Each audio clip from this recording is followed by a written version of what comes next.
मसूरी चाचा, सुनने में आया कि आप कल लाइव आने वाले हैं। देखिए, मैं आपको एडवाइस दे रहा हूँ कि लाइव मत आइएगा, और अगर इन केस आइएगा तो कोई भी ऐसी बात मत कीजिएगा जिससे लोगों को हंसी आए। लोगों को आए चलेगा, मुझे नहीं आनी चाहिए, क्योंकि अगर मुझे हंसी आ गई तो आपको पता है कि मैं बात कहां तक खींच के ले जाता हूँ, वो फिर हंसी आएगी पब्लिक को। तो डोंट कम लाइव।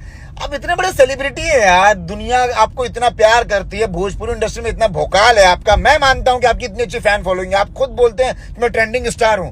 आपका शोभा देता है हर छोटी बात पे लाइव आकर के कुछ भी बोलना। आपको पवन भैया तक अपनी कोई बात पहुंचानी है तो कॉल कीजिए, आपके पास नंबर है उनका, बोल दीजिए। लाइव आकर के बोलना है दुनिया के सामने। पता है गाना नहीं चल रहा है, अब पवन भैया फॉर्म में आ जाते हैं, मूड में रहते हैं, तो गाना क्या इंसान नहीं चलता है? तो इग्नोर कीजिए, जाने दीजिए। हर छोटी छोटी बात पे लाइव नहीं आते हैं, थोड़ा स्टारडम का वैल्यू कीजिए। लाइव मत आइएगा, नहीं तो याद रखिएगा फिर मैं भी हूं इधर, मैं भी वीडियो बनाऊंगा, पब्लिक हंसेगी। नो। हाँ जी, तो सुनने में आ रहा है कि भोजपुरी इंडस्ट्री के मसूरी लाल ने फिर कुछ बोला है पवन भैया के लिए।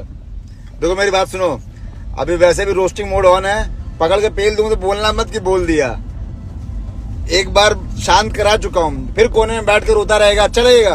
इतने दिन से चुप हूँ, नहीं बोलता हूँ, क्योंकि सब लोग सही हो गए हैं, सब लोग मिल लिए हैं, आपस में काम करने लगे हैं। फिर बोलना चालू कर दिया पवन भैया के लिए। तुझे जिसके बारे में बोलना है बोल भाई, उनके बारे में मत बोल। जिस यूट्यूबर ने, जिस भी क्रिएटर ने, जिस इंसान ने भी तुम्हारे बारे में गलत बोला है भाई, तुम उनको बोलो अपने लाइव में आकर के। पवन भैया ने थोड़ी सबको फोन करके बोले हैं कि भाई इसके लिए ऐसा बोलो, इसके लिए नहीं। उनको काम करने से फुर्सत नहीं है और तुम्हें लाइव आने से फुर्सत नहीं है। फिर बता रहा हूं मैं, अभी गलत हो जाएगा भाई। डोंट पोक मी।